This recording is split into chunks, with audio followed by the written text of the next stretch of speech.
the Big O Show.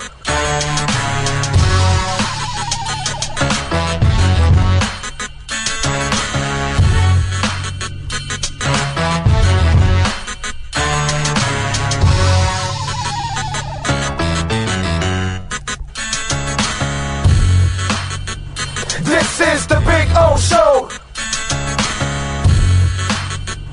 This is the Big O Show.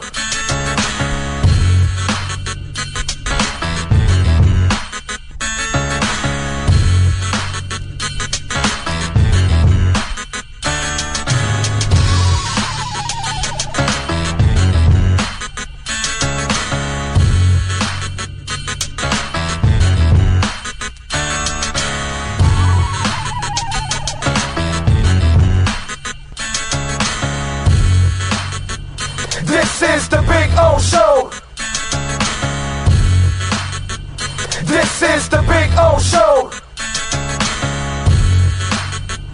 This is the Big O Show. It's big. It's gigantic. It's the Toyota of Hollywood Super Sale. Over 2,000 Toyotas from just $17,988. Like a Corolla LE, not $24,000, $17,988. Buy with 0% financing, 0 down. Join the fun and get a super deal at Toyota of Hollywood, the #1 volume Toyota dealer on 441 between Hollywood Boulevard and Sheridan Street. Open till midnight.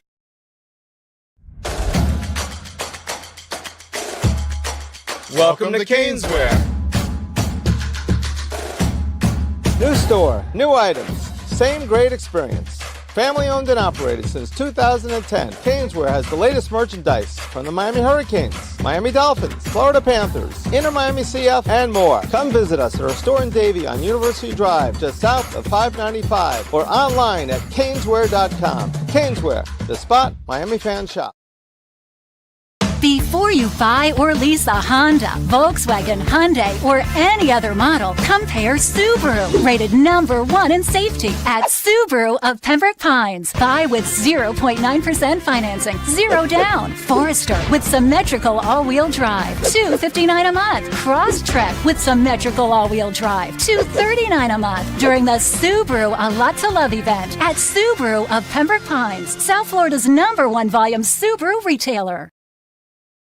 When it comes to your smile, confidence is so important. At Moody Dental, they provide the services to get your smile back. This family-run practice prides itself by offering the latest technology to give your family the best experience possible. Moody Dental has been in business for over 30 years with offices in Hialeah and Plantation. They accept most major dental insurances. They provide free new patient exams, 20% off select treatments. To qualify, please follow us on Instagram at moodys.dental. Moody Dental has been in business for over 30 years. To schedule an appointment in Hialeah, call 305-821-0231 and Plantation 954-692-6825. From Invisaligns, dental implants, same-day crowns, and the preventative care and preservation to get your smile back. Go to moodysdental.com to find out more and tell them Big O sent you.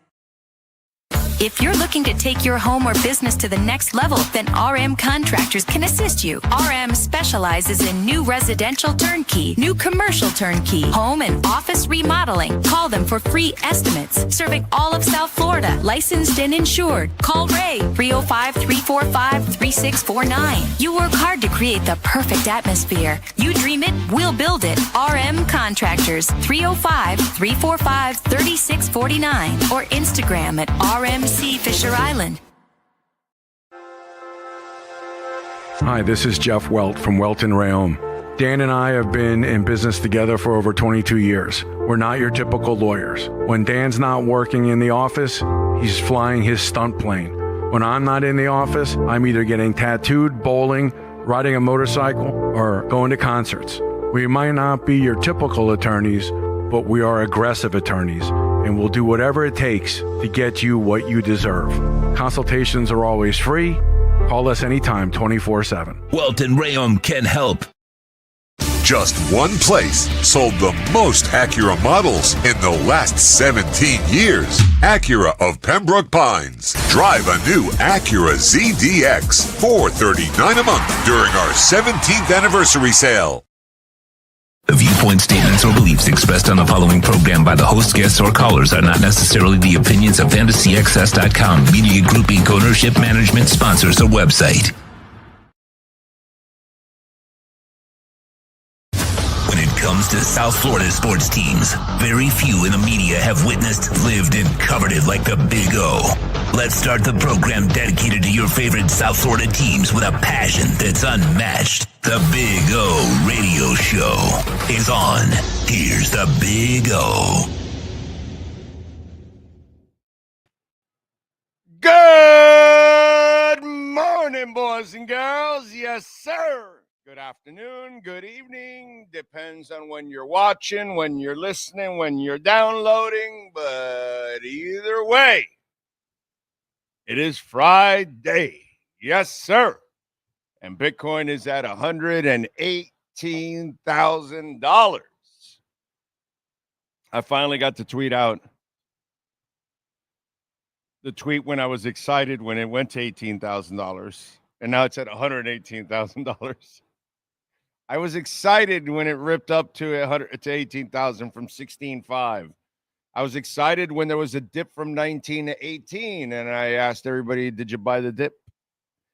Now we're at 100,000 later. Man, I mean, it's not like we're the show that says "I told you so."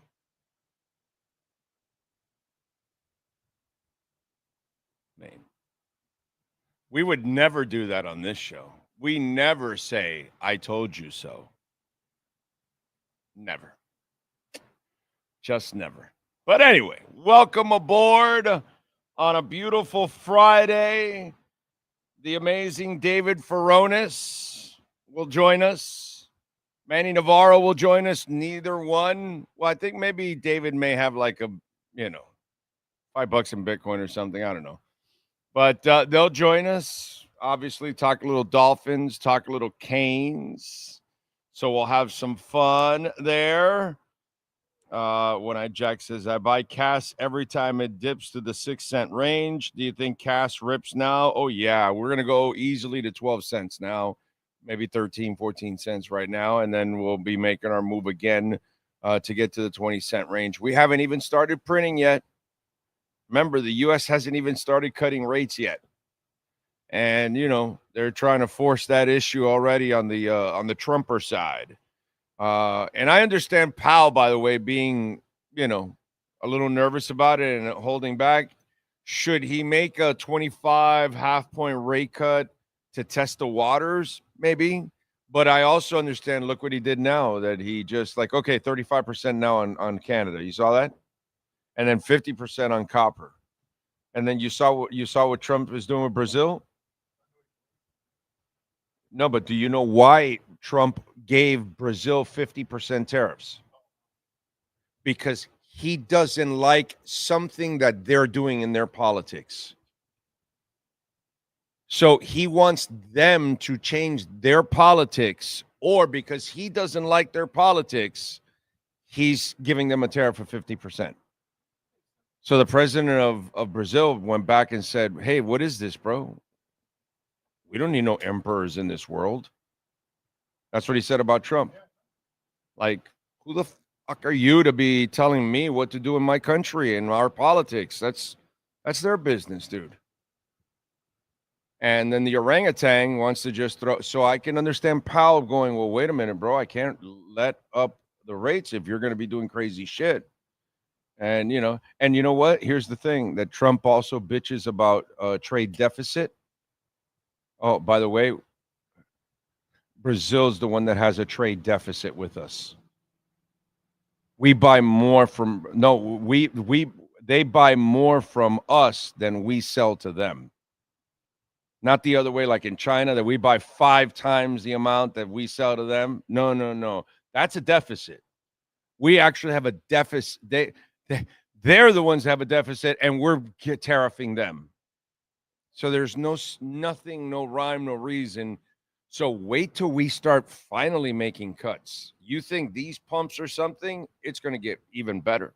And as the dollar gets destroyed, as people are dumping the dollar, this gets stronger. This is nothing. I want you to know what you're seeing now in these pumps, nothing. Okay? Somebody's been talking about violent rips. I don't know. Somebody's been talking for about a year now, warning you that there are going to be violent rips. Okay? You saw like a mini rip yesterday. It's a mini rip. You will get God candles, which are 10K movements in a day or more. They're coming. It's going to happen 3 times. I told you 2 to 3. Now I'm going to go 3 times. 3 times. It's going to happen. So this is all building up. Building up. And so eventually people get smart and they see that all fiat currencies are dying. And then they'll go here. And then they'll also see that the stocks are kind of fraudulent too. And you'll get a major pump and you're going to get a major drop. But you see, this is decoupling from all of that. Because this is the only thing that is finite. And it's the only thing that is immutable and not controlled by a CEO, a government, or anything else, like I've been telling you guys now for 6 years. And it is all coming to fruition. So it's a beautiful thing, dude. It's a beautiful thing, So don't worry. Doesn't matter if it's Obama. Doesn't matter if it's Biden. Doesn't matter if it's Trump.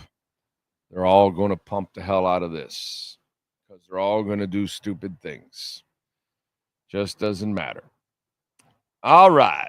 So enjoy this Bitcoin run because it is just starting. By the way, I am not a financial advisor by any stretch whatsoever. You are still not late.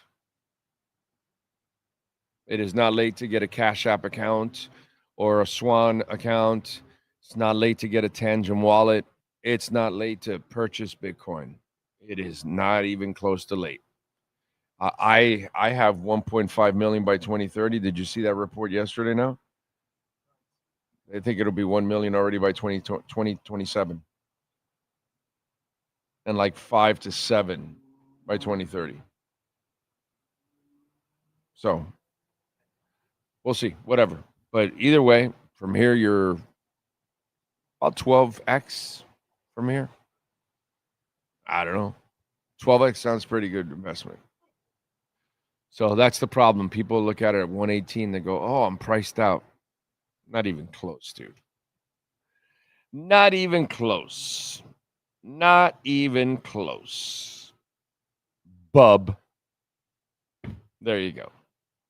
NorCal is in the house. I know NorCal's got his Bitcoin going. Dolphin Dave.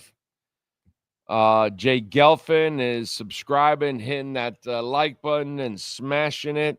Thank you, thank you, thank you. One-Eyed Jack, loving the 118. Jeff in Long Island. Stephen Harris. Alexis Palenzuela. Gus 1388. Horn Dog. Ty in the Bronx. Ocala Joe says, I'm such a fool. I keep buying Bitcoin even though it's a scam. Keep buying, baby. And don't forget, folks, you can make a donation to the show, Cash App or Venmo at Cash Big O Show. That is Cash Big O Show, Cash App or Venmo. And you can make a Bitcoin, Ethereum, Solana, Chainlink donation, which we appreciate. Any of them. Thank you, thank you, thank you. As always, appreciate it. Lenny Pena, good morning to you, sir. Let's see. And Big O and the amazing Sean Stanley for bringing the best show in South Florida. That's very kind of you, Lenny. Very kind. Thank you, thank you, thank you. You have a T-shirt for every occasion. Well, you do a radio show. You got a message to send, and you want to send that message. And, and sometimes you want to kind of rub it in, you know, because doing what I do, you take a lot of shit, dude. I mean, I can go back since I'm not reading the text because boy, that glare is strong. Because I'm looking at, he doesn't have to look at a camera. I'm looking at a camera, and then the glare is coming right back at my ass. But doing my show that I've done for 35 years, when you're wrong about anything, bro, anything, whatever it is, brother, they come at you. If I get like a word wrong, or if I say somebody's wrong on a wrong team or something, they're correcting me. You know what I'm saying? So when you like say something's going to happen and it doesn't or whatever, and they love rubbing it in. You know what I'm saying? And so since this is probably the biggest prediction I've ever made and the most important prediction I've ever made, because the rest of the stuff that I've made, and I've made a lot of great sports predictions I've called, and it's all happened, a bunch of them, bro. The line is endless. But that really doesn't change your life, maybe your family's trajectory like this could possibly do. You know what I mean? So this means, like I've told you, more. So for me, it's fun to bring out a shirt like this. You know what I mean? I got to buy the hat, actually. I need to buy the hat that's just like this that says, I told you so. I need to buy the hat. I haven't bought it. I don't know why I haven't bought the hat, which is kind of ridiculous on my part. But I need it because I was talking about this at 16,000. And when it was crashing from 67 down to 16, and everybody was giving up on it, it was over, and it was going to zero, and oh, it's a scam and a Ponzi. And I'm like trying to explain to people, you have no idea what just went on, you know, and I knew what went on. I knew what went on with the dump and all that, because Bitcoin was dominated by retail, by people like us that are hardworking people. And so when it rips, you can easily take your money. It wasn't the foundation of it wasn't institutional money. So that's why you would have the big fluctuations of 50, 60, 70, 80% drawdowns, because people like us, when it goes up to the kingdom come, we're going to take profits because we're blue collar people. We need to pay some bills. That's basically what I needed for, just to pay off some bills. That's it. It's not like I'm going to get rich. But other people now that are in it, it's institutional money. It's money that's not going to move forever, because it's going to be passed on for generations. So the fluctuations aren't going to be that big. And what happened at that time when it went to 67, that I tried to explain to people, it was the pandemic. And people thought we were going to go into a recession. So they went and hid their money in there. And it took off to 67. So it worked. Problem is, they started printing. And they started handing out money left and right. And so then that's when people pulled their money out. And then they started to, just flood the economy with dollars. And then since the pandemic, they've been taking the money off the street, and they've been doing what they call quantitative tightening, not quantitative easing. And so quantitative easing is coming now. And what happens when quantitative easing starts and they start printing, all risk assets start flying. And there is no better risk asset than Bitcoin. And so that's what I tried to explain to people, but they didn't want to believe it. Now it's completely changed. Now people are realizing that the dollar's dying, that a lot of the stuff is fraudulent in the stock market. They're also realizing that gold is really not the answer. It can keep your money stable, but you're not really gaining on inflation. Let's put it that way. Okay. So people are getting smart, and they're figuring it out, and they're figuring out it's immutable, and they're figuring out it's finite and all that. And then the rich people and the powerful people are the ones that are buying it now and scooping it up by the millions. So you try to explain those kind of things, Ocala Joe, and then all you hear is, you saw it. They all disappeared. They all left. And that's what I love. I threw it out there on social media, like, where are all you assholes? Where are all you assholes that said it was a Ponzi scheme? Where are all you assholes that said it was a scam? And where are you assholes that said it was going to zero? Where are you? You're gone. And the beauty of what I do is I'm here every day whether I'm right or wrong. And if I'm wrong, I'm here. I'm here to take the bullets. Go ahead. I deserve it. But in this case, it's all flowers. The bullets are coming from me now. I'm the one firing the bullets. And I can't find anybody. I can't even find men that will come forward and say, dude, I made fun of you and I was wrong as hell. And, you were right. That never happens. If I'm wrong, I'm here. I'm the first guy to tell you, dude, I was wrong on this one. I got this one wrong. So that's why I love to have a little fun with it, So you got to rub it in. Big Johnson, speaking of rubbing it in, there you go. Rosendo in the house, Skyler, Aqua, NorCal, EJD, Lovin 118, Archer. What's up? Long time no see. I've been out of the loop. How's my Finns doing? Well, there's been lots of Finns talk there, my brother. There's lots of it there. We've actually had more stuff this week on Finns than I expected, to be quite honest. There's a lot of it, and it's all posted there. Today, I may have one thing that I want to talk about later. Ray Grullon is in the house. Burton Cummings is such a great singer. Classic Guess Who tracks. I rank them up there. I'm with you. Aquavision, Big O, are you getting a visit from the TFTG crew? I have no idea what that is, bro. That went right over my head. Anybody want to fill me in on what the hell do I not know? I don't know what the hell is the TFTG crew is, my brother. You got me there, my man. I'm sorry. I could not pick up on that one. Sometimes I can pick up on a lot of the things going on, but that one, you got to pass me, my brother. I have no idea what you're talking about. Remember, Cash App or Venmo at Cash Big O Show. That is Cash Big O Show, Cash App or Venmo. And you can make a Bitcoin or Ethereum, Chainlink, or Solana donation because Venmo accepts that. As for Bitcoin, we are just under 118,117,833. Meanwhile, the market has opened on a negative, down 245 points. The S&P is down 22. And then we've got the NASDAQ down 0.75 of a point. So not good for the market. Beautiful for Bitcoin, which, again, there is no comparison. You know what I'm saying? We are here at Acura Pembroke Pines, folks.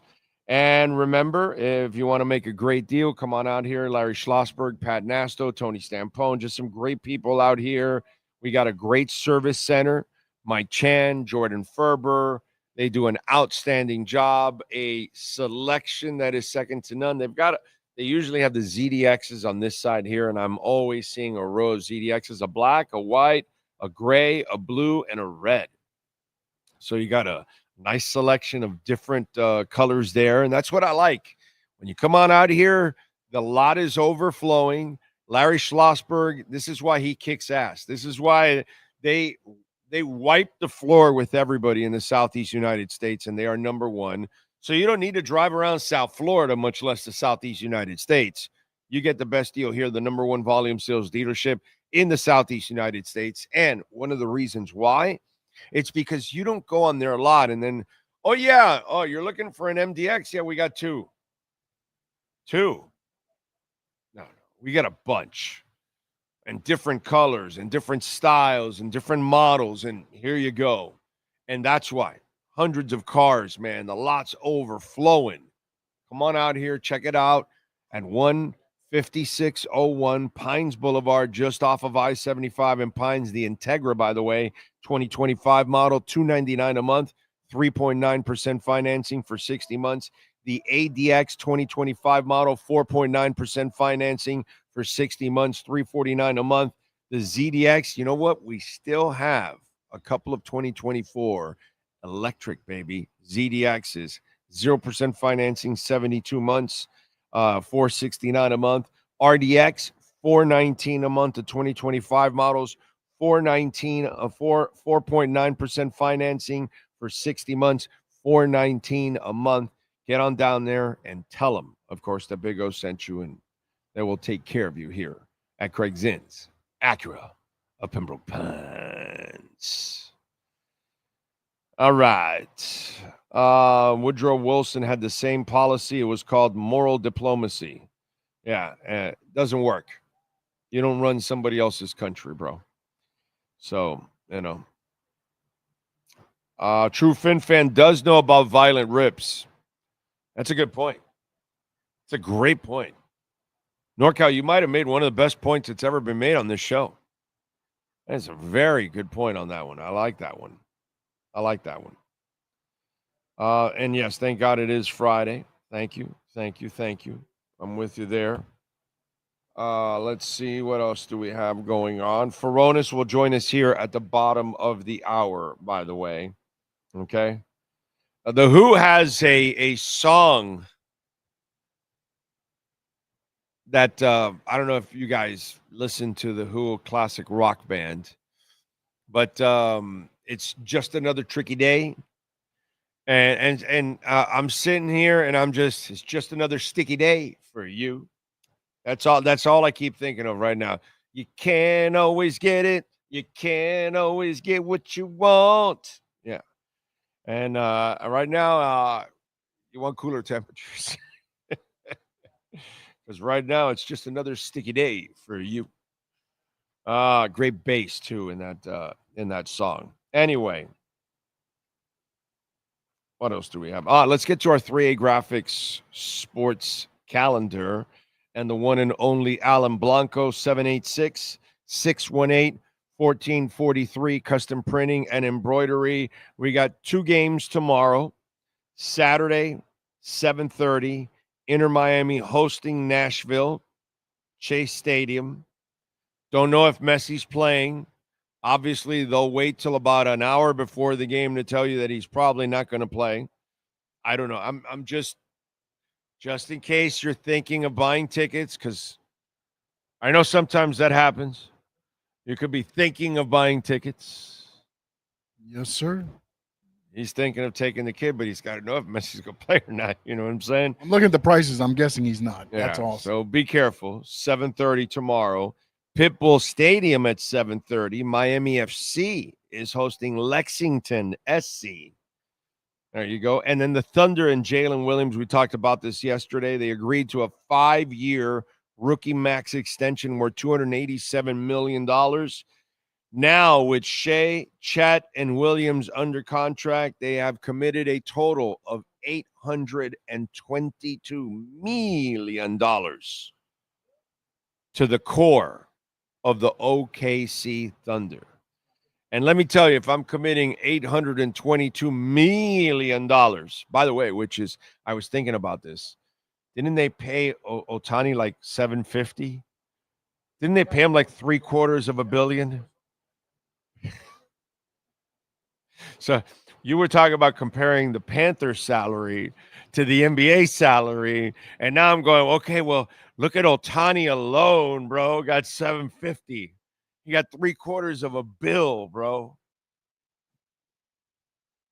Damn. Anyway, if I'm paying $822 million, I'm going LeBron on your ass. I don't want not 1, not 2, not 3, but I want a shitload of titles. That is your 3A Graphics sports calendar. If you need custom printing and embroidery, please call Alan Blanco, 786-618-1443. Damn. All right. And again, I am getting in the car right now when I'm done with the show. The wife and I are taking off to Orlando. We're going to go to the House of Blues tonight to see the ladies that jam, baby. The hardest rocking ladies in the world And it's the Warning, of course. All right, I got to go with the Warning. I don't think there's a better hard rocking group of women out there. I know the Iron Maidens are doing an awesome job, but they're doing Iron Maiden's music. That's nice. It's great. It's fun. I've seen them. They're actually the best looking band on the planet. Do you guys know that? I've mentioned this before. If you ever get a chance to go see the Iron Maidens, they jam. Excellent musicians, by the way. Excellent. The young lady that plays bass, that plays the Steve Harris role, she's a bad, bad woman. But overall, I have to mention, best looking rock band on the planet, the Iron Maidens.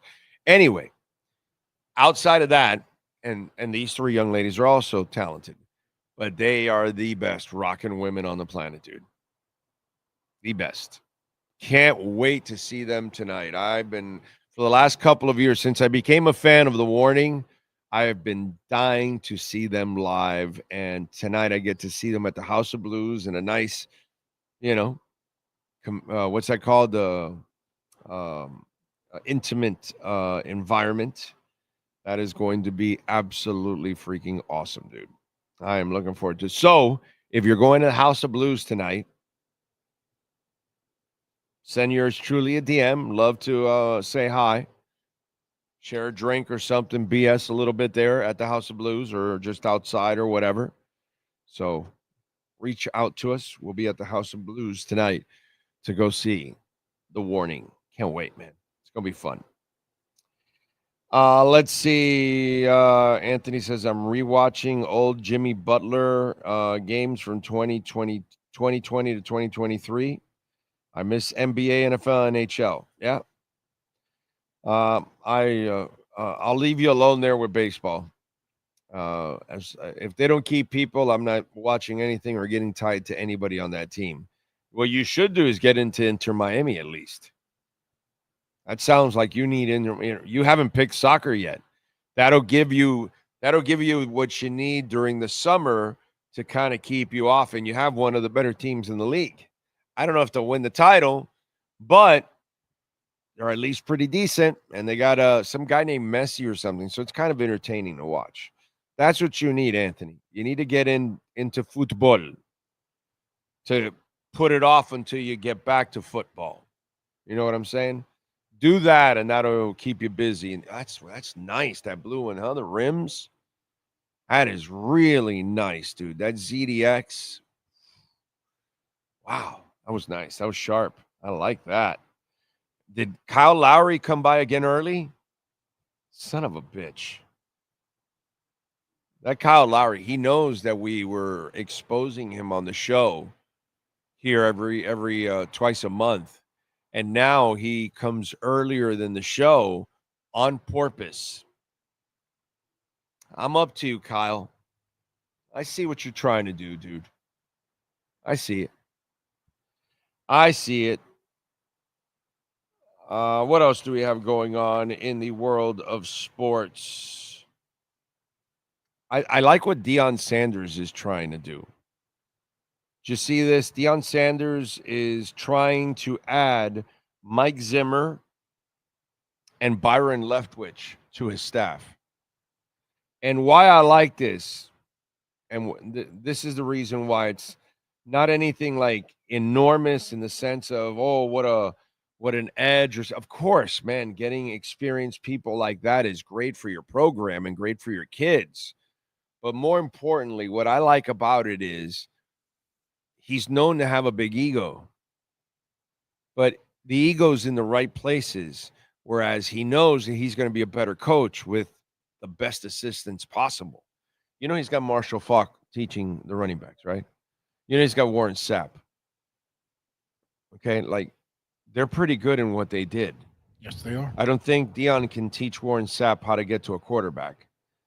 I don't think Deion can teach what Marshall Faulk can do running the ball, right? So you bring Byron Leftwich, who can teach your quarterbacks, and then Mike Zimmer, who Not only has a hot girlfriend, by the way. That adds. Yeah. I mean, well, he's going to college. If he goes back to college, he might be able to get even younger, knowing Mike Zimmer. But again, great defensive coordinator, defensive mind. And so now you're adding I think he said, like in the article, it says like if you bring them all together, it's over 200 years of NFL experience. That's what I think is great, is that you're preparing these young men for the NFL.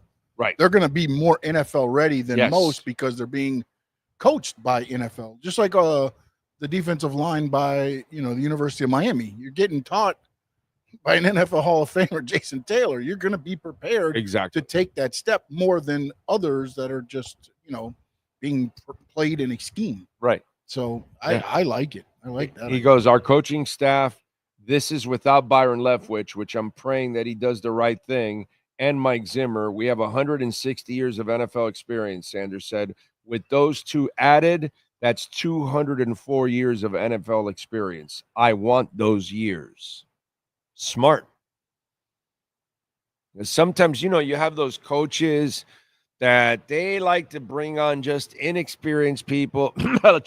And, he wants everybody to be, just kind of be the servants of everything going on, so I can overlook and micromanage everything about everybody's job pretty much.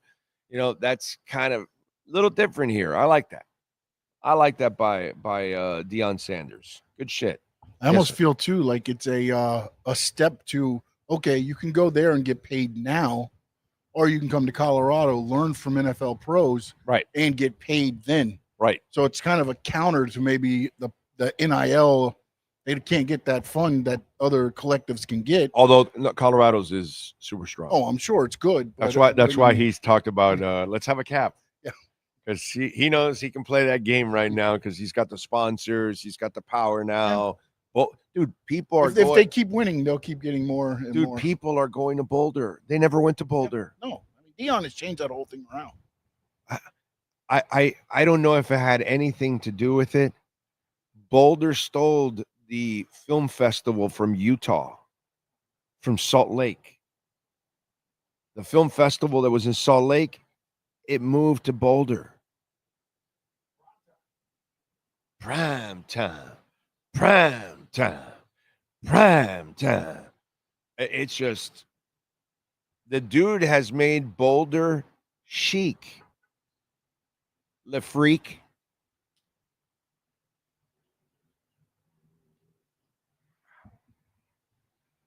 Just saying. It's Friday, July 11th, 2025. Day number 18,764 since the Miami Dolphins lifted the Vince Lombardi Trophy. We will talk Miami Dolphins football with the one and only David Furones in our Welton Rheaume Miami Dolphins report. All rise, football fans, as the Welton Rheaume Miami Dolphins report with David Furones is in session. Welton Rheaume has more than 62 years of litigation experience handling insurance disputes. They are committed to resolving even the toughest insurance claims quickly. Call them for a free consultation. 954-966-4646. Here's Miami Dolphins insider David Furones. All right. How you doing, man? How was your trip to New York? I'm doing well. Yeah, I'm back, getting ready for camp in like a week and a half now. So always a good time of year for me to take a little trip. I got friends over there, so it's always easy for me to just get there and just hang out to New York City. We were on a beach in Connecticut for a couple of days. July 4th, spent that there. The weather was a lot better over there than it was here. It was so cloudy and rainy over here. So once I got the okay that they were hosting, then I said, all right, let me get my ass up there. Okay. I like it. By the way, what do you think about like improving your background game? Like add more stuff back there. You got to have a bunch of stuff that you've collected. You know what I'm saying? Like sports, like credentials, memorabilia, like yeah. I think Moser does that shit, right? That he hangs all his credentials there. Yeah, right? I do know what to think. You don't want to copy what Moser does. You know what I'm saying? Moser's the only one that does that whole thing with the credentials. If I hung my credentials, bro, I have a box and a half of just credentials. And dude, we're talking credentials that are old as hell too, bro. Like I could actually whip out some stuff that's classic. Now that I think about it, you know what I'm saying? It's but it wouldn't even, the background wouldn't be enough. I'd have so much, it would be ridiculous. Yeah. I collected every credential of everything that I ever went to. I kept it all. If I could get like a shelf here or something. You gotta start adding or like some overhead space. Yeah, there's too much white. It's too much white. It's because I'm wearing a white shirt today, so that's much what gives white. the appearance. There's too much. There's got to be no white back there. You know, only your shirt, but everything else should be covered with something, bro. So there's stuff that I bet you can put back there that people would be like, "Oh, that's cool." This, that, whatever. You know, that kind of stuff.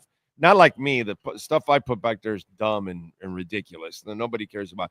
But you know, you probably got some cool stuff back there. So I'm just saying, a little color back there. You know? Yeah, I do. So I'd have to install a shelf here so that then I could like throw some of that stuff up there, and then but I mean, I think it only stands out today because I got the white shirt with a white wall, so I think that's why it sort of hits the eye today. Well, really, it's not standing out. That's what I'm trying to get to. I wanted to joking with you. Anyway, all right, let's get to it, my brother.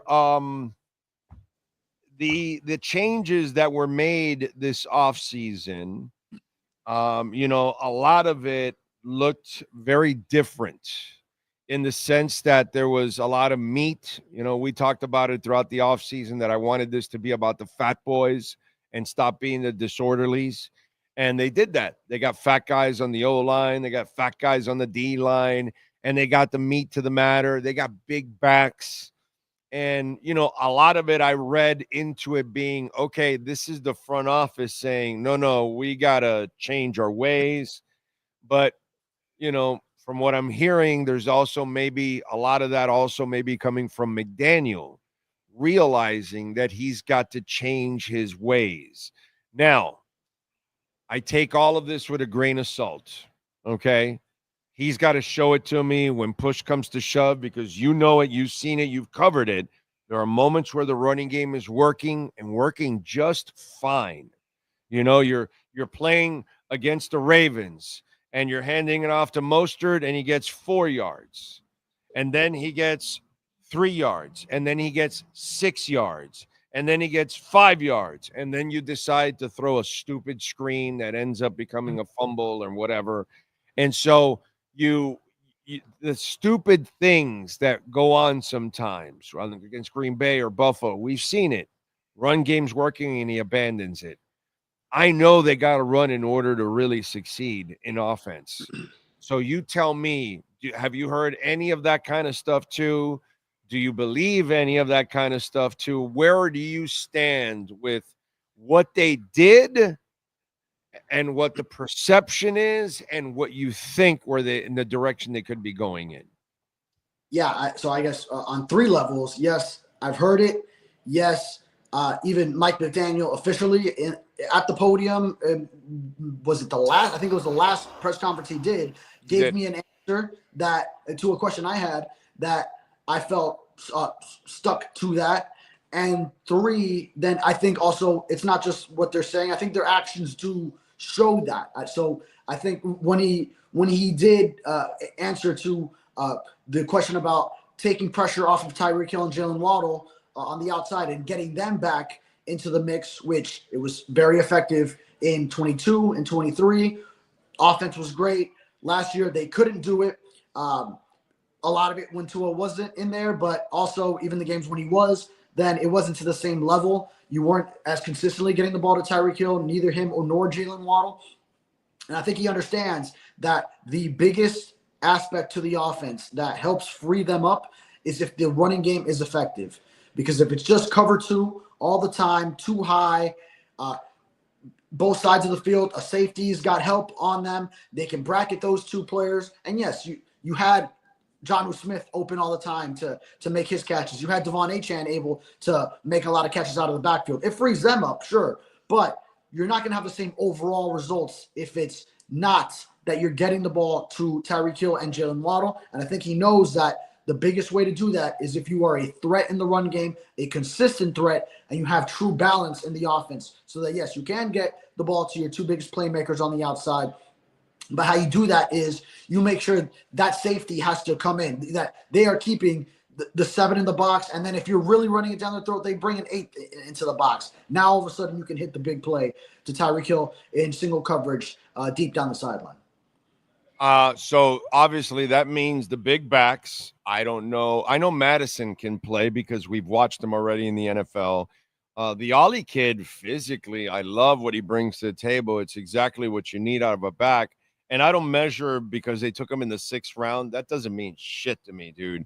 Oh, you could get a good player, especially a running back, at any part in the draft or in free agency, undrafted or whatever, dude, because running backs just fall through the cracks.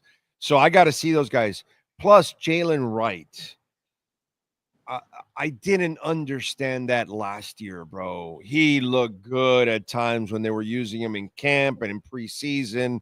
And then all of a sudden, dude, in the regular season, they kind of turned it off and they went and depended too much on Achane. That cannot happen this year. So your thoughts on Jalen Wright, because he's a guy that's bulked up a little bit too, right? So I would imagine that the plan is to increase the workload on Jalen Wright. Yeah, and he already had decent size coming in as someone who has the combination of size and speed. And, yeah, it perplexed a lot of people how Jalen Wright, when he was hot, then wasn't getting the carries in bulk and numbers. Obviously, the bulk of the workload going to Devon Achane. And for everything, that Achane is a phenomenal player, skilled athlete, and who can run the ball out of the backfield, catch the ball out of the backfield.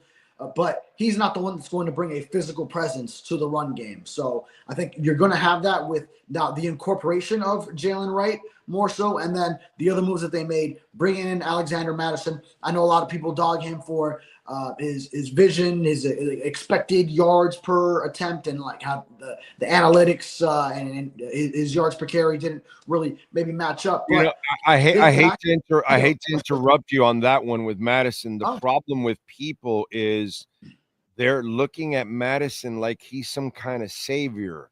He's a blue collar back, bro, that does everything for you. He's not great at anything, and he's not terrible at anything. He's just kind of solid at everything.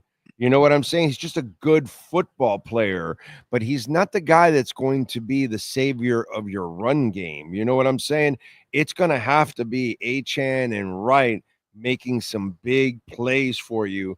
The Ollie kid, you know, the I don't know what he brings, and we'll see. And, you know, physically I see it, but Madison is a solid professional is what he is. That's all you're getting.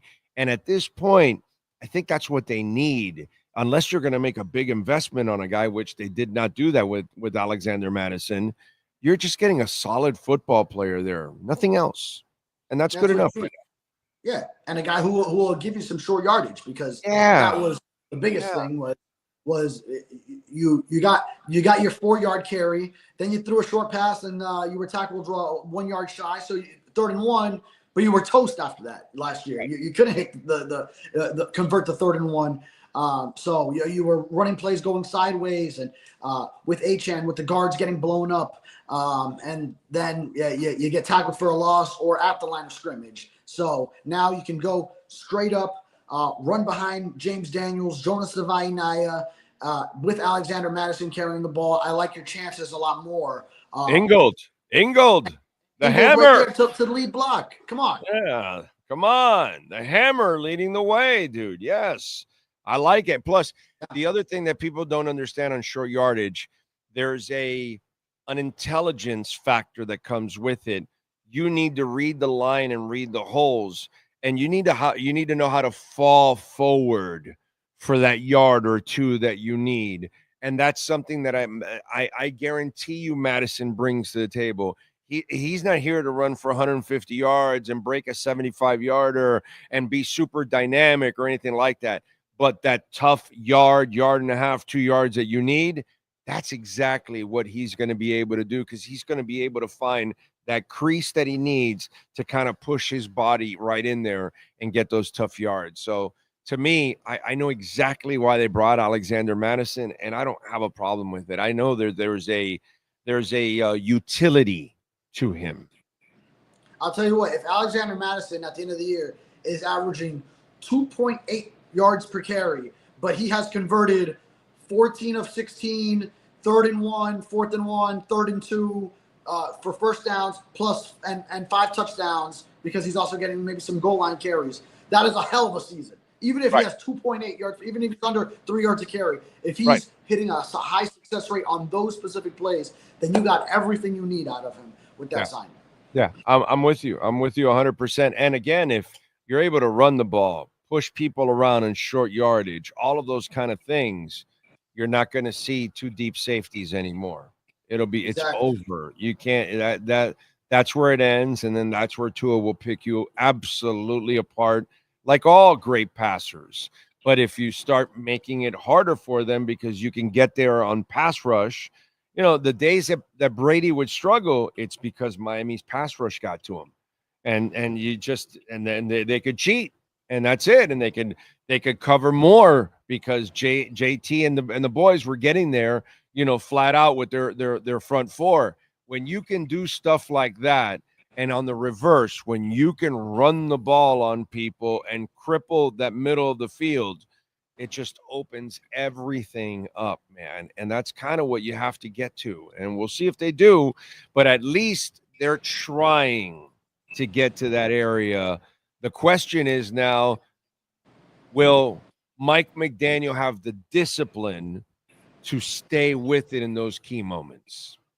Yeah, there's that. I'll give you another scenario. If it's 3rd and 1 and you bring Alexander Madison in, but you already know you're going for 4th down, if you don't get it, you could play action to him and then hit Tyreek. The defense is going to be drawn in trying to stop that run, especially if you've had a high success rate with it, and then go hit a play action to Tyreek Hill over the top. And then, hey, if you miss that, well, you do know you have 4th and 1 where you could actually run the short yardage play. So, I do, to your question that you set me up for, I do believe, I think Mike McDaniel will turn the corner. I'll believe in him. That I know he hasn't shown it yet, and I know it's like one of those fool me once, fool me twice, whatever things, but I feel like this year, probably with a lot more pressure on the line, he had just gotten the extension before that. I think now you got to feel the pressure if you're him. He understands hot seat. He's been asked about it. Yeah, he was asked about it at the end of last season. Owners meetings, he said, I'd like to be on the same hot seat as Nick Sirianni.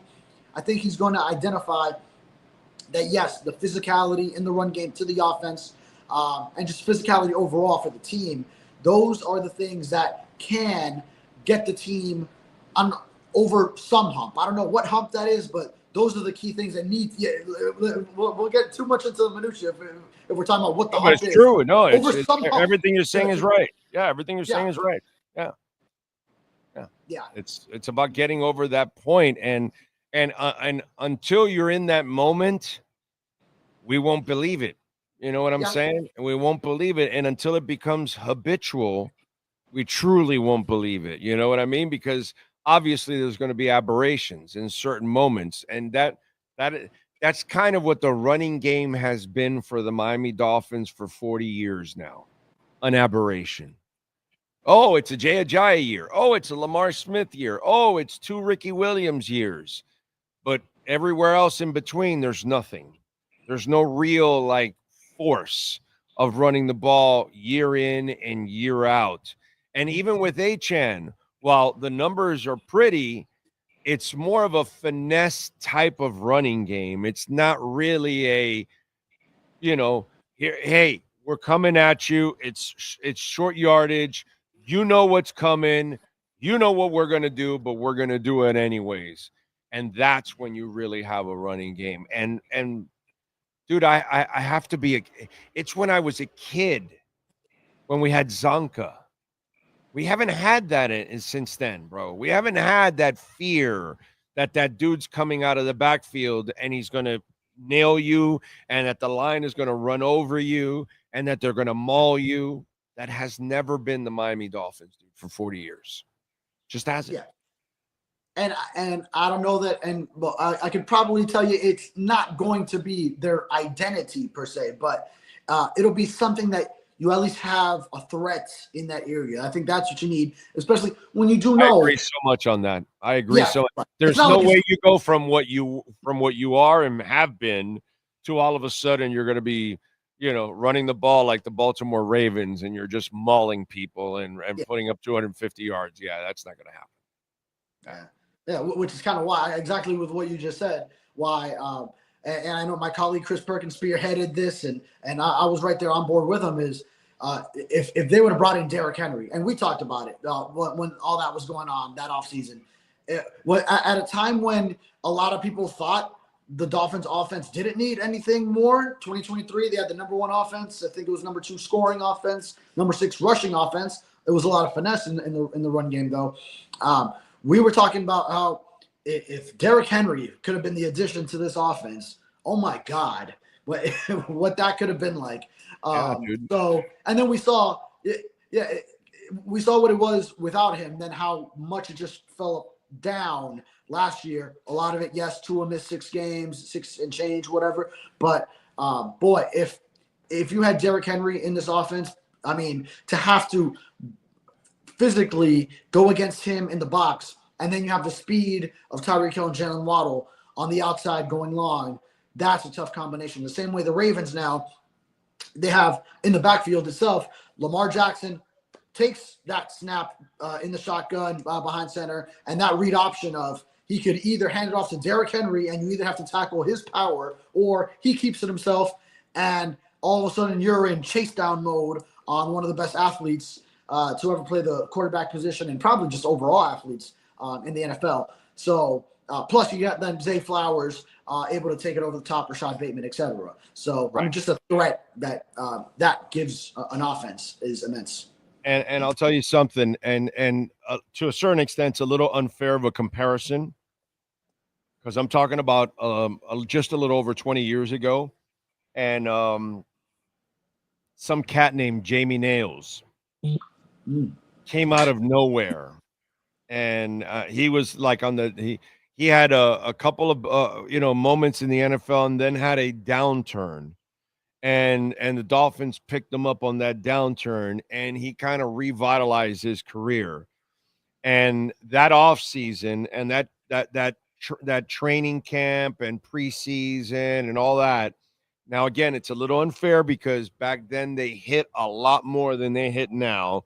So when I was covering, you could get a better feel for the run game than you could now because they just don't hit enough and run enough. Whereas, back when I'm talking about, they were still doing the middle drill to start off the damn day, so it's a whole different ballgame. But my point is that year I turned to Dolphin fans and said early in the preseason, I said, hey, guys, we're going to have a running game this year. These guys are going to be able to run. And I think it was the Lamar Smith year.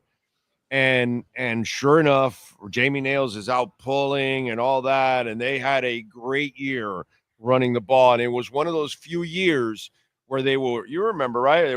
They were like a force running the ball, and they needed to be because you had Jay Fiedler. You needed to really have a great running game to kind of complement Jay. And to me, this is what I lead to your question. You're going to have to see either in training camp or in the scrimmages, which are going to be the points where you're going to have those opportunities. It's not about, hey, they got the ball to Tyreek and Waddle. Bro, they could do that a lot. And if you fix the running game, it's going to get even better. To me, that's bullshit. I'm not worried about that. But if you come out of those practices and you tell me, oh, shit, and you're writing about how the Dolphins ran on them and pushed them around and all that, and since you get to practice against all these teams, including Detroit, right? Don't they get to practice against the Psycho? 2 of them. Oh, yeah. Right. Yeah. Dan Campbell, so 2 of them. Yeah. So if those are the moments that if you see them actually run the ball and push them around, that's when I'm going to say, hey, guess what? We might just have a running game. Maybe, just maybe. Right. Yeah, that stuff wouldn't become evident early on because you don't even have pads on for the first several practices. Right.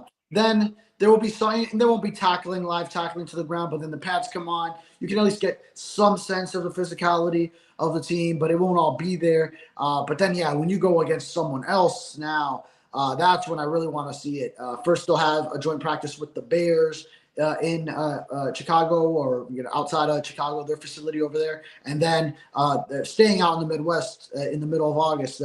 From that preseason game, they'll go to Detroit and then have a couple more joint practices against them. So yeah, and if you could do it against Dan Campbell and his boys, who just from the head on down, he instills that in his team. Obviously, he has an offensive background, but and they're changing defensive coordinators and whatnot. But I think that'll be a good test. That'll be a good litmus test, as much as you can for all of it. Will be all of those practices will be good for the test of their running game to find out. Get an early read if they're really truly dedicated to the run. Because. Yeah. You don't really give away too much there. You're going to give away a lot more in your passing game. So, you know what? You're better off keeping that more under the hood, and you're better off sending a signal like, "Hey, we're a different Dolphins team this year. We're going to punch you in the mouth." And I think that's really important to send. So that's why I'm saying, okay, talk is cheap. Show me now in these practices. We'll see. And especially those practices, the playbook is so much like run down, where it's not like you're going to be showing what you're really doing. It's right. The basics. You're running the basics there. So that's when you show, just run a dive play right through the A gap. Just show like, all right, we're going to be running up the middle, and let's see how that works. Exactly. I'm with you there. All right, what do you got going on in the Sentinel, my brother? Yeah, actually, I was just at an event where Randy Moss was promoting his chicken restaurant, Crispy's, which is partnering with the Dolphins and Hard Rock Stadium. So they'll be available at games. And, he update on his health. Obviously, he's been battling cancer. So that's cool to see him doing well. Great news, bro. Great news. He's winning that battle, bro. Thank God. Right. Yeah. And he had a fiery response to me. I asked him about where he stands all time. So I'm excited to get that one out there. And outside of that, we're running our Countdown to Camp series. So myself and Chris Perkins are running out different storylines going into next season. I already had one out on McDaniel and Chris Greer, the combination of them, who's on the hot seat. We've talked about that at length here. And what was the other one I had up already? Oh boy, I'm already blank. But we've got that series going, and I've got a few more to roll out next week as well. Beautiful. All right, follow him on Twitter at David Furones _ and catch his work there at the South Florida Sun Sentinel. David, thank you, my brother. Appreciate you. Have a great weekend. Yes, sir. You too. You got it. Welton Rheaume, call my guys, man. And listen, we're in hurricane season right now. So I hope you don't even ever have to call Welton Rheaume. Seriously. Okay? I hope you never need them, because obviously they're there when things are tough. Bankruptcy, condo damage, homeowner property damage, business owner claims, commercial litigation, personal injury. So it's not stuff that's really fun, but you need people to really defend you. And these insurance companies, they're not looking out for you. So save the number, 954-966-4646. Put it on that cell phone right now, 954-966-4646. Jeff and Dan, Jeff Welt, Daniel Rheaume. Consultations completely free. But God forbid something happens. We get hit by a rainstorm, by a thunderstorm, by a hurricane, God forbid, a tornado, and you suffer damage, or a water event and you're seeing brown spots on your roof. Don't ever call the insurance company. You call Welton Rheaume, they send their adjusters, and then they call the insurance company, and they take on the insurance company for you. You never have to deal with the insurance company, and all you're going to do is pick up a check at Welton Rheaume. Call them, and the consultation's free. They'll tell you if you got a case or not. 954-966-4646. 46-46. Manny Navarro starts hour number 2. This has been another session of the Welton Rheaume Miami Dolphins Report with David Furones. At Welton Rheaume, they don't get paid unless you win. They handle complex personal injury claims caused by the fault of another in both state and federal courts. They handle auto, trucking, motorcycle slip and fall, and bicycle accidents. Call 954-966-4646. Welton Rheaume can help. Hi, this is Jeff Welt from Welton Rheaume. Dan and I have been in business together for over 22 years. We're not your typical lawyers. When Dan's not working in the office, he's flying his stunt plane. When I'm not in the office, I'm either getting tattooed, bowling, riding a motorcycle, or going to concerts. We might not be your typical attorneys, but we are aggressive attorneys, and we'll do whatever it takes to get you what you deserve. Consultations are always free. Call us anytime, 24/7. Welton Rheaume can help. We step into the world of big dreams, big moves, and big money. It's the Big Cheese Miami Recruiting and NIL Report with Manny Navarro. After 40 years, the Big Cheese remains dedicated to serving the finest Italian dinners, pizza, pasta, subs, and salads. All of their pasta is imported from Italy and cooked fresh every day. Visit BigCheeseMiami.com. Now, let's find out who's the Big Cheese the Miami Hurricanes are working on with insider Manny Navarro. All right. How you feeling, my man? You feeling good? Feeling great. Oh, how about yourself? Can't complain, my man. We're out here at Acura Pembroke Pines and headed to Orlando tonight to watch a concert, of course. I was going to say, who are you going to go watch? The Warning. Okay. You ever heard of them? I've heard of them, yes, but I've heard the name, the band, The Warning, but I don't remember the song. So you're gonna have to inform me. What was it? There are 3 Mexican sisters. Okay, and they sing metal. And if you want, like one of their more popular songs right now is More, M-O-R-E.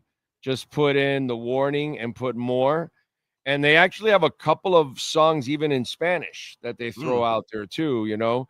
But they're super talented, and I've been a fan of theirs for the last few years, and so I've never seen them live, and so today I get to see them in a headliner set too, because they came down here a couple of years ago opening up for Guns N' Roses, but I didn't go because it was at Hard Rock, and I'd seen Guns a whole bunch of times, and bro, the tickets were like $300, $400.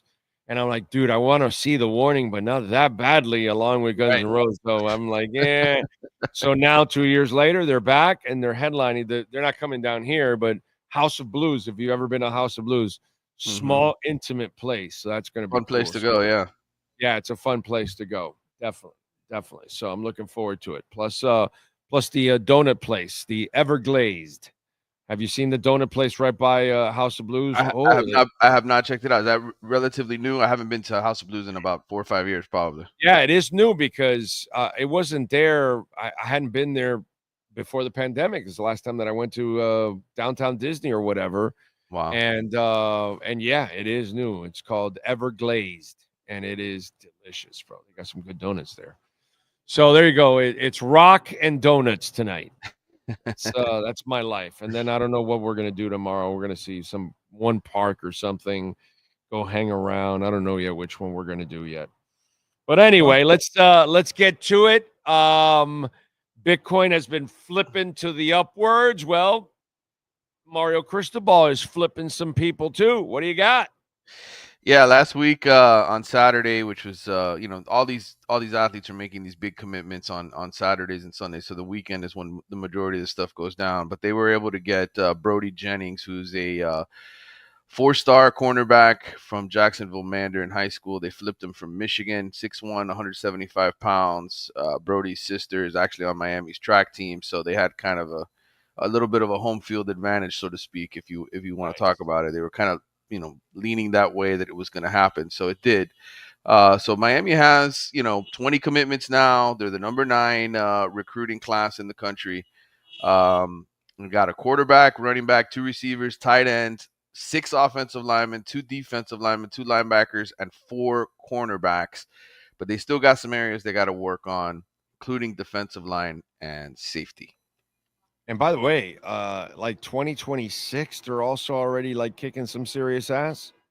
Well, 27, right? Yeah, because the next class, right? Yeah, I know the years are flying by. It's hard for us to keep track 20. I'm sorry, we are 25, 26, 27. Like I heard that, like they're already like they're ahead on that shit. I know that those kids can change their minds 86 times from now till then, and anything that goes on in this season will affect that decision. Obviously, you get on a losing streak, and they're all going to dump you. I mean, give me a break, okay?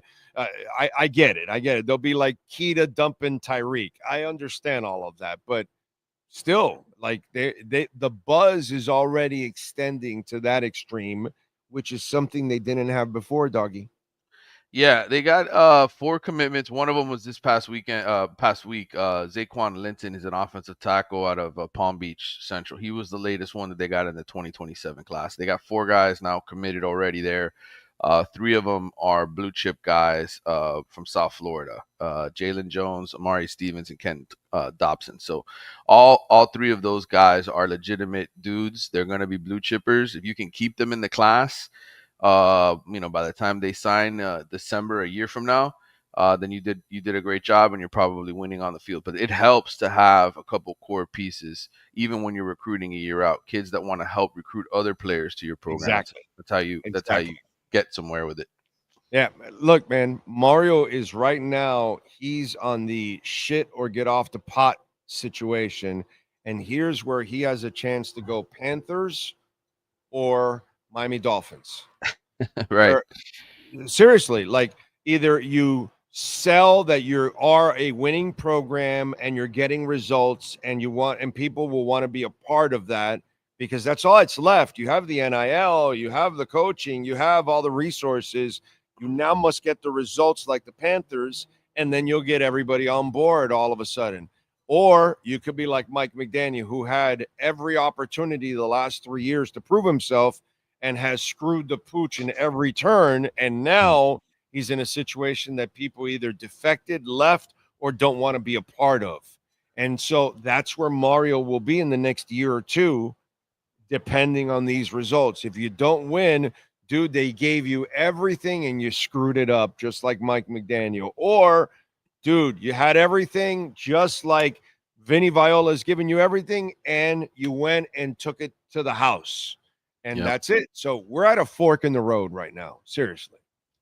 We really are. And if you want to spit it back to recruiting, the prime example is, and we've talked about this many times on the show, they still got to win the big time commitments here in South Florida, right? They still need the best players in South Florida to pick them.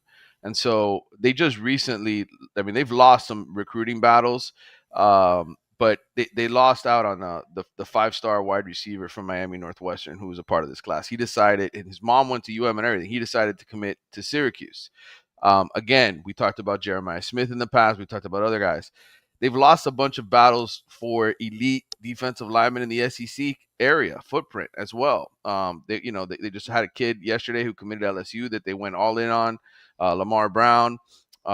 They've had other 5-star guys that they've gone after. They've had come on campus. But if you want a clear picture of where Miami is in its comeback, again, when they start winning big on the field, that's when they're going to get those kids to commit, and that's when they're going to get that's when it takes over. So to me, I think it all sort of goes hand in hand. We have this segment every week to talk about who they're in it for. I'm telling you, when they start getting the Lamar Browns and the Bryce Perry Wrights and all the big time kids in their own backyard, that's when Miami is back. Because they're still not back. He's doing phenomenal. He's doing better than Mark Richt and Manny Diaz and all these guys that have come before him. Yes. Getting elite players to come on campus. Yes. But the best ones, the ones that go to the NFL and are first round picks, they're not going to decide to go to Miami until they see Miami win on the field. And so it all goes hand in hand. I agree. And let's hope you turn the corner. Before I get to the other recruiting question, by the way, BigCheeseMiami.com is the reason why we do this segment every week with Manny Navarro. Please visit our friends. Gary and all the great people down there. It started with Gary and Billy over 40 years ago. It's an institution. The walls have memories of the Canes over the last 40 years, autograph stuff that will blow you away. It's like a little hall of fame that you can enjoy there, plus great pasta. So visit our friends at 8080 Southwest 67th Avenue. Before I get to the recruiting question, Deion Sanders. Mm-hmm. And you talked about it, and you mentioned here how they got everything, and we talked about all the resources. You got the NIL program. He's got an NIL program that can compete with all the big boys out there. And so I guess he's throwing out there the whole let's bring a cap to college football. Not that it's going to happen, to be quite honest, because that would really just wipe out, 98% of college football if we're going to really do that. But what are your thoughts when he said that? Well, listen, the one thing I hear from every college coach is they want an even playing field, right? And the reality is there is never going to be a salary cap in this sport because there never was an even level playing field. Never. No, and there never will be. And that's if you're a guy who cries about life isn't fair, well, that's the way it is. Life isn't fair. I just had a long conversation with my daughter last night. She was upset she didn't make her basketball all-star team. And I told her, I said, it doesn't matter how hard you work. Sometimes you just, the odds are stacked against you. And so I think it's the same thing in sports across the board. Yes, there is a salary cap in the NBA.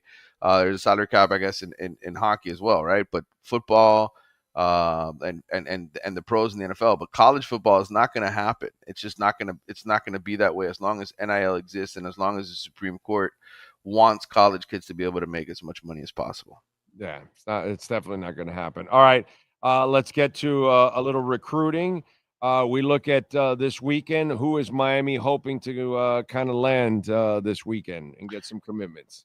Yeah, a couple safeties that they're in on, and a tight end that they recruited. Hezzy Kent is a guy that 6'6", he's like 310 pounds. I mean, this guy he's humongous. He looks like he's going to end up committing to Florida on Saturday at 3 p.m. And then the two safeties are Tyree Green and Blake Stewart. They're both Georgia area kids. Miami is fighting Georgia and Clemson for both of them. They need a safety in this class still. I said 4 cornerbacks. It'd be nice to get a safety as well, considering you're going to lose a safety or two off of this team at the end of the season. But again, that's what the transfer portal is for. I know people get up in arms. Oh, they didn't get this 5-star defensive lineman. Oh, they didn't get this, safety. That's what the portal is for, guys. Every year, this thing is constantly changing. We had over 5,000 kids get into the transfer portal at the end of last season from FBS programs. It's going to continue to happen, and there's going to be guys available. So if you don't always hit in recruiting, yes, it hurts. Yes, you make the effort to recruit these guys, but in the end, you might get them the second time around when they go in the transfer portal because they're not playing at Alabama or Georgia for 2 years. So that's the way that it works. All right. Follow him on Twitter at Manny_Navarro. Go to Big Cheese at 8080 Southwest 67th Avenue. Have some delicious pasta that is shipped from Italy and cooked fresh daily. That's how that works. So go check it out. And those garlic rolls are to die for. Get the little pizza sauce. You dip it. Ooh, yeah. BigCheeseMiami.com. Manny, have a fantastic weekend, my friend. We will catch up next week. Thank you. All right, brother. Take care. Talk soon. You got it. There you go. Manny Navarro and our BigCheeseMiami.com Miami Hurricane NIL and recruiting report. You've been listening to the Big Cheese Miami Recruiting and NIL Report with Manny Navarro. At the Big Cheese Miami, they continue to purchase the same high-quality ingredients that the most expensive Italian restaurants use. The difference is they serve large portions at a family price. Visit the Big Cheese at 8080 Southwest 67th Avenue in Miami. Call 305-662-6855 or go to thebigcheesemiami.com. Go Canes! All right. Hey, let's get to a little music. Let's find out. By the way, Bitcoin flipped Amazon today. Fifth most valuable asset in the world. It flipped Amazon. You know what Gnarls Barkley would say about that, right? Ain't that some shit? All right, let's get to a little music since we love doing a little music talk. And I'm going to go see The Warning tonight. Can't wait to see The Warning tonight. Damn, looking forward to it. All right, let's go. July 11th, Friday, July 11th, 2025. Who was born on July 11th when it comes to musicians? Let's go with Little Kim, Kimberly Jones, born in 1975 on this date. John Kiffmeyer, also known as Al Sabrante, former drummer of Green Day, born in 1969. Let's see, Susanna Vega, born in 1959. My name is Luca. I live on the second floor. How did that song become famous? How did the Luca song become famous? It's a terrible song. What is wrong with you people? Happy birthday, Susanna. Anyway, Richie Zambora, guitars for Bon Jovi, 1959. Happy birthday to him. Peter Murphy, baby. Love it. He's cutting you up. Peter Murphy, Bauhaus, solo, born in 57 on this date. Bonnie Pointer from the Pointer Sisters, born in 51 on this date. Jeff Hanna from the Nitty Gritty Dirt Band, born in 1949, Mr. Bojangles. Who else is celebrating birthday? No more musicians on this list. Let's move over to famous people born on this day. Remember, if we don't give you the age, that means they are no longer with us. All right, here we go. Yul Brynner, the Mr. Clean, the original Mr. Clean. Yul Brynner, born in 1920. Giorgio Armani, fashion designer, born in 1934. He is 91 today. Let's see. Actor Stephen Lang, born in 1952. He's 73. Boxer Leon Spinks, born in 1953 on this date. Actress Celia Ward, born in 1956. She's 69. Actress Lisa Rinna, the one with the lips, born in 1963. She's 62 today. Big ass lips, dude. Like some giant ass lips. Let's see. TV personality John Henson, born in 1967. He's 58. And that is it. Sean Stanley. Do you have wrestlers born on this date? Yes, sir, we do. Big Swole, she turns 36. Hacksaw Butch Reed was born on this date in 1954. Jay Vidal turns 28. J.C. Mateo, you may know him as Jeff Cobb, he is 43. Marcus Lewis turns 42. Rioe Oiwa turns 27. The Crusher was born on this date in 1926. The Destroyer was born on this date in 1930. And the great Tyson Kidd, who had his career ended way too soon, turns 45. Those are your birthdays for July 11, 2025. All right. Good stuff there. Thank you, sir. Thank you. All right. Let's move over to what happened today in music history. What happened on July 11th in music history? Well, in 1964, the Beatles appeared live on ABC Television's Lucky Stars Summer Spin, performing A Hard Day's Night, Long Tall Sally, Things We Said Today, and You Can't Do That.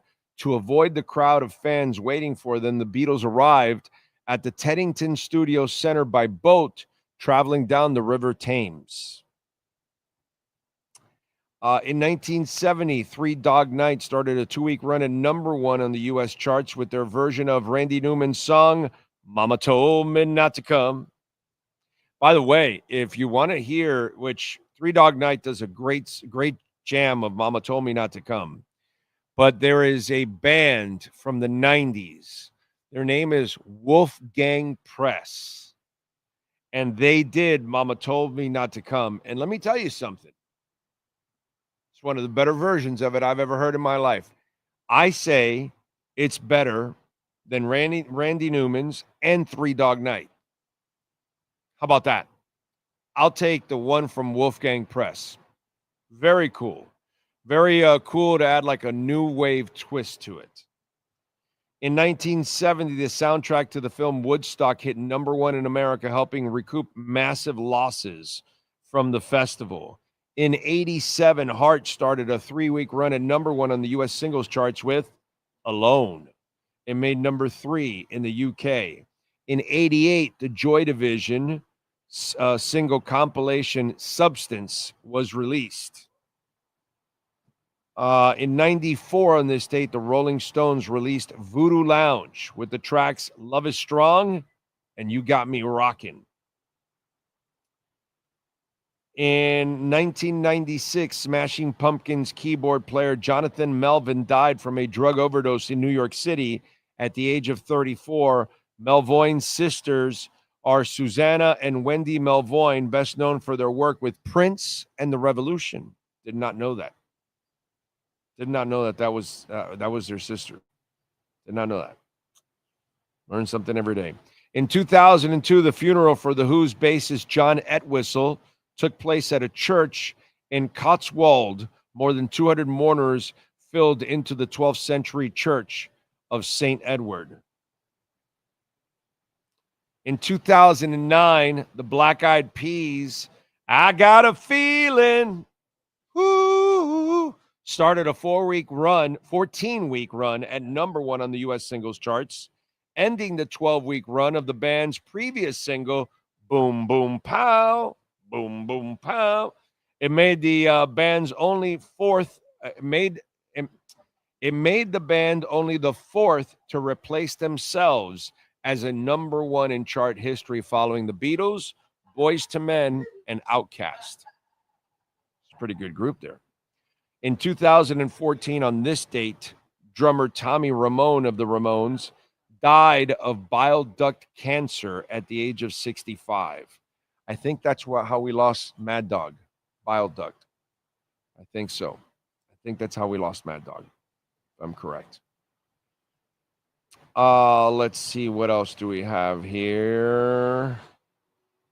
And finally, in 2022, on the second date of their public service announcement tour, their first in 11 years, Rage Against the Machine frontman Zach De La Rocha tears his Achilles tendon jumping on stage. They finished the North American portion of the tour, but are forced to cancel the rest of it, which is planned for 2023. And that's what happened today in music history. There you go. By the way, are you a Scrubs fan? Since it's a little bit of entertainment also, if you happen to be a Scrubs fan, you are going to love this. Scrubs is making a return. ABC announced Thursday, since television and movies have no imagination whatsoever, they have to bring everything back. ABC announced Thursday has ordered a revival of Scrubs.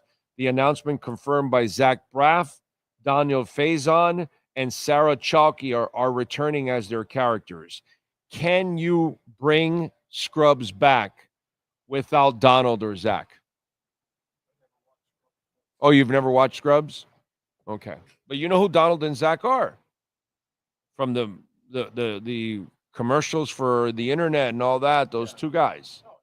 You know who the main two guys. Okay, so I don't think you can do any reboot without the main cast somehow being involved. They tried it with Night Court when they brought back just one person from the entire. Well, actually, I think there was a second person involved there, but still, it was like, I still feel like even though his role was still not. Who, John Larroquette? Yeah, I mean, it was a main role, but it wasn't wasn't the Harry role. Yeah, right. like, It wasn't the judge. Yeah. Right, I get it. And I get that they tried to make it his daughter or whatever. I watched like the first 3, and then I was like, all right, I lost interest in this. Can't. I feel like those you have to at least, like Scrubs is like a medical thing, right? Yeah. So then make. But without those 2 goofballs, it just changes. It will not fly. And plus the chemistry that they have developed, they're all over. They're trying to go a whole different commercials and everything. And you know what? Maybe they've been typecasted that they haven't been able to really get something else going. But hey, man, money's money, bro. And they're probably paying you a lot of money to do it. But for those of you that are Scrubs fans, you're getting a little bit more Scrubs. There you go. Okay. The guys from the T-Mobile commercial, they look older now. There we go. Thank you for the love on the super chat. Would you trade 2 ETH for 0.05 Bitcoin? 5% Bitcoin. Yeah, I would actually. Yes, I would. Now, here's the question. Are we keeping it long term, or are we flipping it in 6 months to a year? If we're flipping it 6 months to a year, give me the ETH because I'll make more money in the short term. If we're going to keep it long term, 5-10 years, let's say to 2030 now, give me the Bitcoin. You understand? Okay? So that's kind of the way I look at it. That would be my thing. Let me see. Here it is. This is the one I was telling you. New academic research shows Bitcoin hitting 1 million by early 2027 and 5 million by 2031 if current demand levels continue. And we're running out of Bitcoin, so the demand is going to get even greater. So there you go. That's crazy, dude. Big O, you know exactly who TFTG crew is. You called El Crapitan a slapdick for reporting on Keenan Allen. I don't know I have no idea. I don't know what it is, bro. And I really, you're kind of like wasting my time with this, bro. To be quite honest, I really don't care. Big O, I always thought Seal Award. Oh, yes. Yes, I'm with you, Seal Award. Yes. Kind of a smoke show. Yes, definitely. I'm with you there on Seal Award. Yes. Richard Mole was the man, a real chick magnet. That's the tall dude. And the bailiff. Yeah. That is awesome. You guys are amazing. Anyway. All right, folks, I'm sorry, but I'm out. There just isn't a lot to talk about, to be quite honest. I'd love to keep doing a show and go a little longer.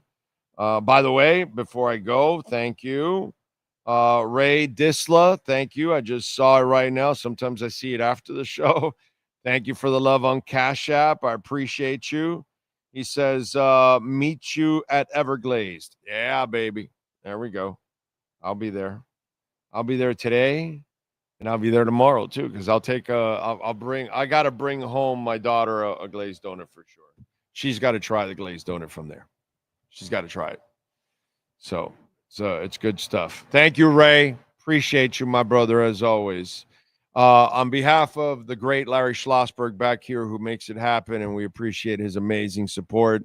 I wish I could continue, folks, but there's not material, man. There just isn't material to continue. Thank you, Sean Stanley. As always, you are a stud. If you missed anything, he's going to put up a bunch of rants and all kinds of stuff. Check it out there. And don't forget to hit the like button as much as you can. Hit the subscribe button, all that good stuff. And, of course, help us grow. Visit our amazing sponsors. Make a donation, Cash App or Venmo. You can make a Bitcoin donation, everything. It's never too late to get into Bitcoin. It's never too late to make a Bitcoin donation. None of that. We'll see you all on Monday morning at 10 a.m., same time, same place, same bat channel.